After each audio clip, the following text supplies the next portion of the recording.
Our next chapter is sources of business finance. So in this chapter, the sources of business finance, the meaning is from where can you raise fund for the activities.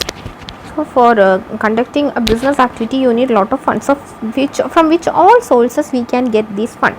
So from which sources, how these funds can be made available. So we are going to look in detail about the sources of business finance.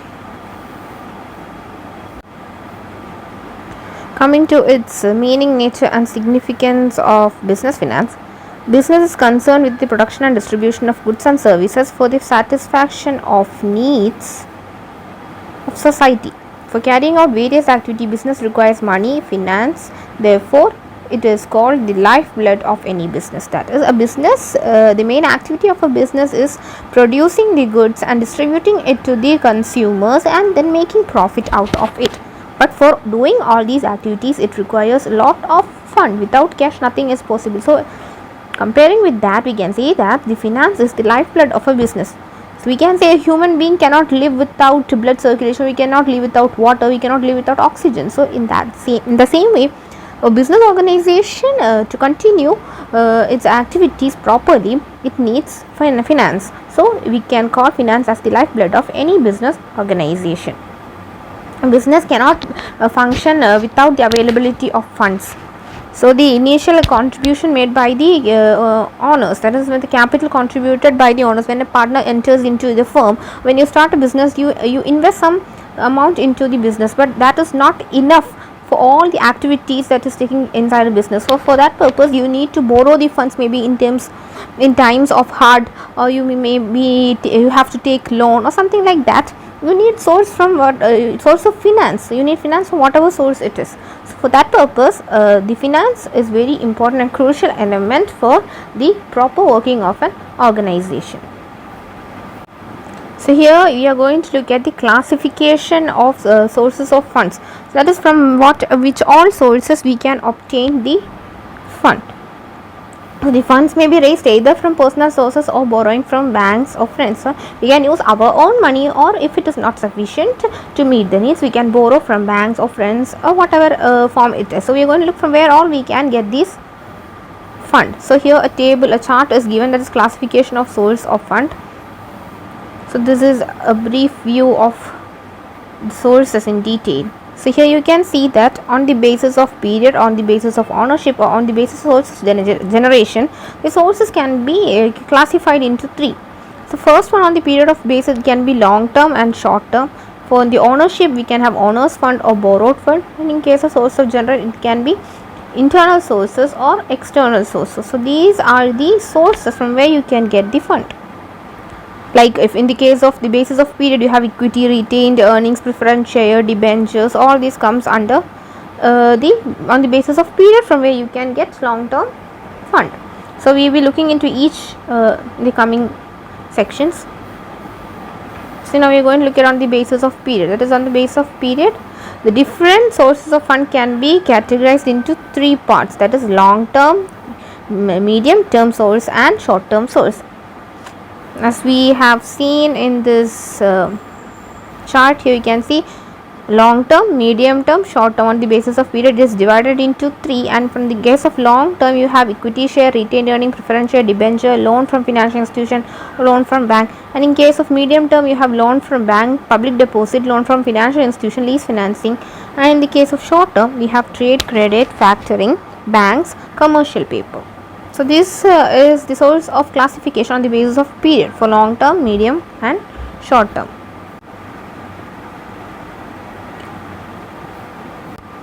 So on the basis of long term, it means that you need fund for period exceeding 5 years, and that can be borrowed from long term borrowings, loans from financial institution, shares, debentures.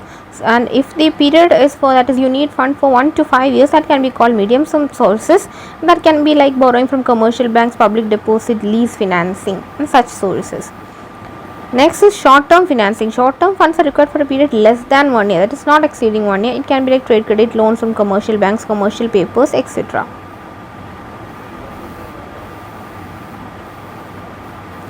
Next is ownership basis. On the basis of ownership, here in this chart we have seen on the basis of ownership, it is owners fund and borrowed fund. So owners fund means funds that are provided by owners of an enterprise. That is, the owner of a business is contributing some amount towards the business. That can be a sole trader or a partner or shareholders of a company. It's apart from capital, it also includes profits reinvested in business. That is, when you are carrying out business activity, you will receive profit. So what you will do with the profit? Again, you will invest in the business and you can earn huge amount of profit. So apart from capital contributed, some personal finance is also needed. That is, owners fund can be used. That can be a partner or shareholders of a company. Now what do you mean by borrowed fund? Borrowed fund, on the other hand, refers to funds raised through loans or borrowing. That is, you are borrowing from somebody else. That is the meaning of borrow, right? So when you are borrowing from somebody else, that is known as a borrowed fund, and using your own fund, that is known as owner's fund or personal fund. So these can include like loans from banks, loans from financial institution, issue of debenture, public deposit, trade credit. The specialty of this is that you need to repay it. Once you have availed such loan or such items, you have to repay it after a fixed period of time. So you can use your own fund or you can use borrowed fund. So that is a source of finance. Next, on the basis of source of generation. It's on the basis of generation. On the basis of generation means that whether the fund is from internal or external sources. That is, a business, for example, can generate funds internally by collecting receivable, disposing of surplus inventories, plowing back of its profit. The internal sources can be for only limited needs of business. That is, the amount received inside a business. That is, you have been getting this finance from internally. Internal source of fund are generated within the business.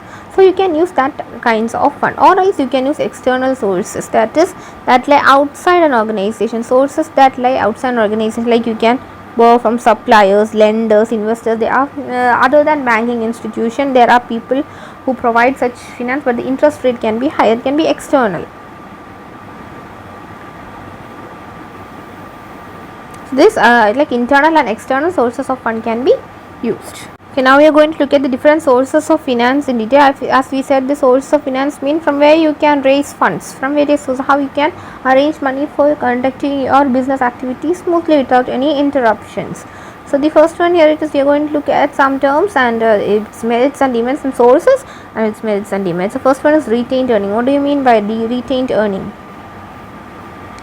That is, the company generally does not distribute all its earnings amongst the shareholders as dividend. That is, when a profit is gained by a company, the excess profit, they will not divide it to the shareholders as dividend. What they will do is they will retain it in the business. They will keep it inside the business, and what they will do, they will use it for the future needs. That is, they are saving the money inside the business and they can use it for future purpose. This type of cash is known as retained earning.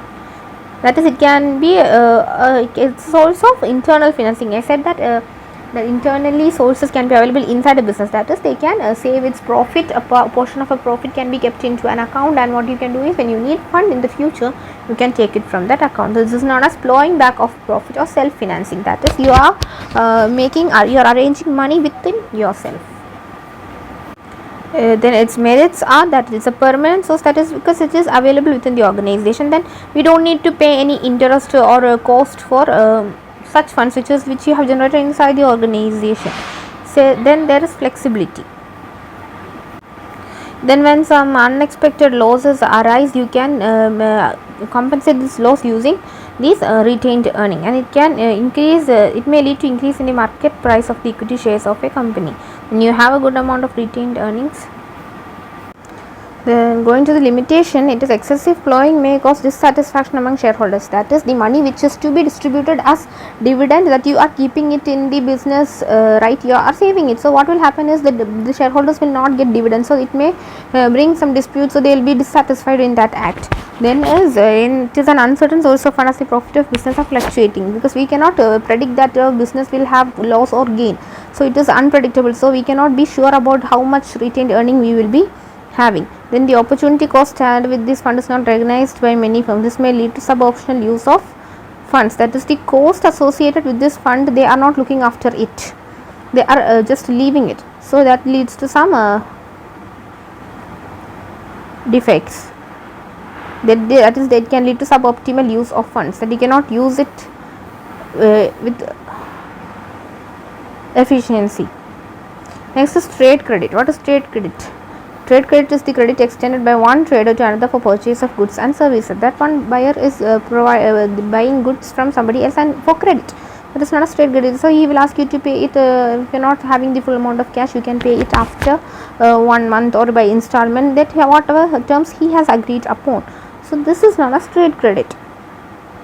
And this has been commonly used by business organization as a short-term financing, because only when people also provide credit to customers, then only their business will also run smoothly. So what is the thing is that this type of credit is availed by many business organization when they are purchasing goods in wholesale or in bulk amount. So they will ask if our business is having a good position, then they can pay the amount in the future very simply. Then its merits are: it is convenient, then it can be readily available, then it means for the sales of an organization it is important. Then if the organization want to increase its inventory level, then it can use this credit facility. Then it does not create any charge, it doesn't having any cost for availing this fund. And the limitation is that availability of easy and flexible trade facility may induce a firm to indulge in over trading. That is, we may indulge in over trading activities that which can lead to inflexibility later. Next is only limited amount can be borrowed. We cannot borrow after a limit. Then it is a costly source of fund. It is a costly source of fund as compared to most other source of raising money. Next is factoring. What do you mean by factoring? Factoring is a financial service under which the factor renders various services. A person known as factor is there, and he renders such service like discount the bill and the collection of clients' debts. That is, he will collect the money, or he can discount the bill. He can do some services for the customer. There can be two types of factoring, that can be recourse and non-recourse. Under recourse, the client is not protected against risk of bad debt.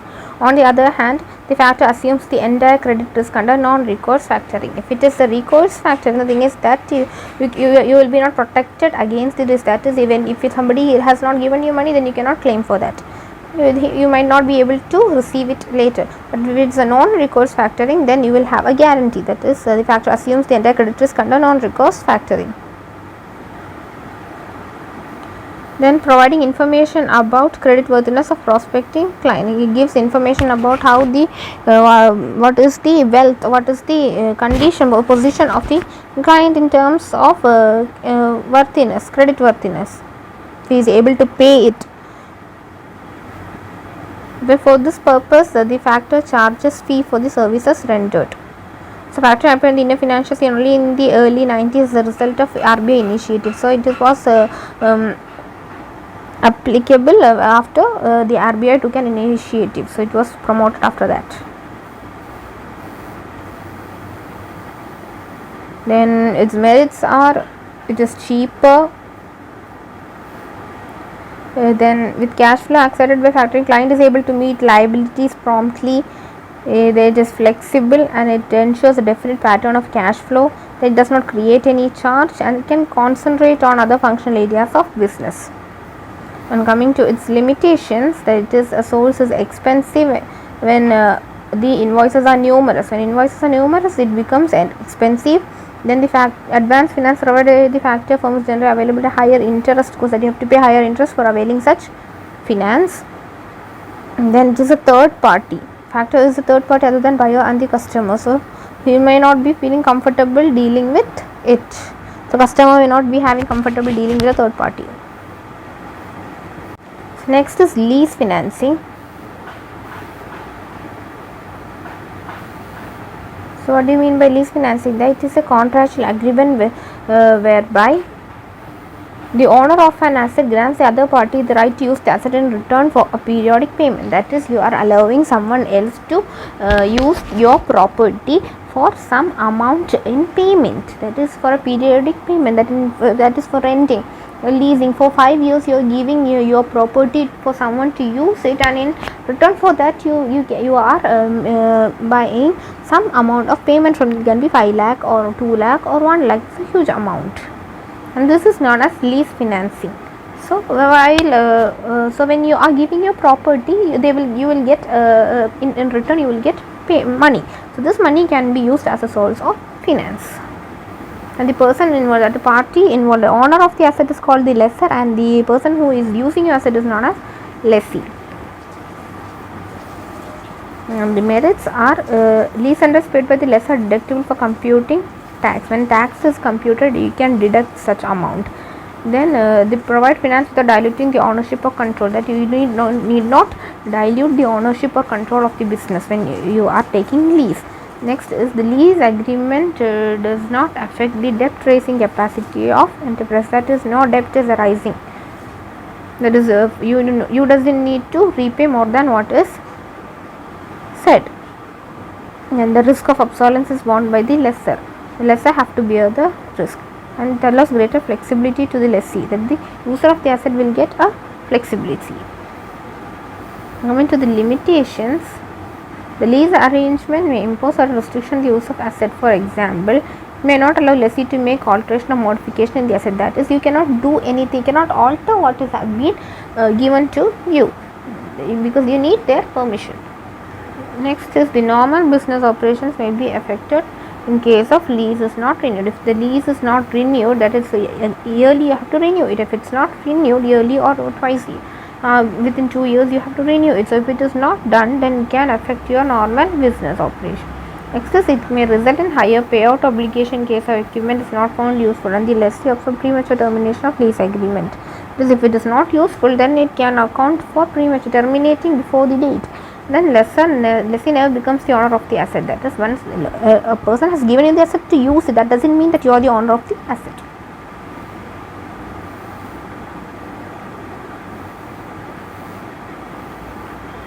Next is public deposit.